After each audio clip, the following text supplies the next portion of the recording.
আগের ভিডিওতে আমি যাদের কথা বলছিলাম তাদের ইনসেনসিটিভিটি এই পর্যায়ে যে আমি তাদের কাছ থেকে যে ব্যথা পাই সেই সম্পর্কে অভিযোগ করার অধিকারও আমার নেই। আই উইশ কি মানুষ শিখবে কিভাবে অন্যদের প্রতি সদয় হতে হয়।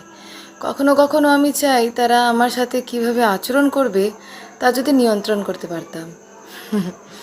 আমরা এইসব মানুষগুলোকে অন্যদের জন্য ভালো জিনিস করতে বাধ্য করতে পারি না। সত্যি আমরা তো কারো কথা বা কর্মকে নিয়ন্ত্রণ করতে পারি না। আমি তাদের প্রতি ধৈর্য ধরতে চাই, চেষ্টাও করি, কিন্তু এদের রং বিহেভিয়ার আসলে আমি ক্ষমা করতে করতে হাঁপিয়ে উঠেছি। তাই আর এদের সাথে কোনো নম্র ব্যবহার করতে রাজি নই। আপনাদের জীবনেও এরকম লোকের আনাগোনা থাকবে নিশ্চয়ই। তবে না থাকলে আপনি সত্যি ভাগ্যবান।